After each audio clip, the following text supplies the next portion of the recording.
എന്താ കാരണം ഒരു പുതിയ ഏർപ്പാടുകളൊക്കെ? 2 പൈന്റ് ഉപ്പി അവിടെ ഉണ്ട്, ഒന്നെടുക്കണം. സരോജനടത്തി പപ്പേട്ടനുണ്ടോ അവിടെ? മൂപ്പര് റേഷൻ കടയിലേക്ക് പോയല്ലോ കാരണവരെ. മൂപ്പർ ഇവിടെ ബീവറേജിന്ന് സാധനം വാങ്ങി വരുന്നുണ്ട്. ആ വൃത്തികെട്ട മനുഷ്യനെ ഞാൻ മൂപ്പർക്ക് തന്നെ കൊടുക്കാം. നേരിട്ടാ പറഞ്ഞോളൂ, പ്രശ്നമില്ലല്ലോ. പപ്പേട്ട ഒരു ഫോണുണ്ട് കേട്ടോ, എക്സൈസ് വകുപ്പ് മന്ത്രിയാ. ഇങ്ങനത്തെ ഓരോ പ്രവൃത്തികൾ ചെയ്യുമ്പോ വല്ലാത്തൊരു നിർവൃതി അല്ലേ കാരണവരെ? എന്നെ മാഡത്തിന് അറിയാനിട്ടാ. അനിലറിയോ അയാളെ? പിന്നെ നാട്ടുകാരെല്ലാവരും ബഹുമാനത്തോടെ കാരണവരെന്നല്ലേ അദ്ദേഹത്തെ വിളിക്കുന്നേ.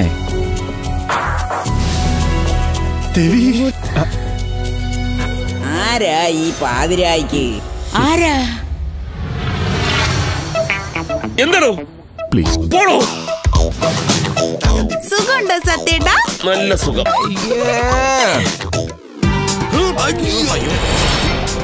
നീ ഡോക്ടർ? ഒന്നും കേൾക്കുന്നില്ലല്ലോ.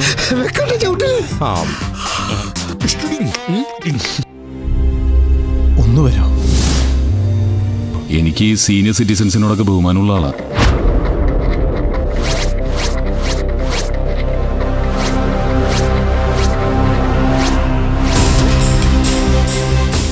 നീ നാട്ടിലും വീട്ടിലും ഒക്കെ വലിയ കാരണവരായിരിക്കും, പക്ഷെ എന്നോട് കാരണവരുകൾ വേണ്ട.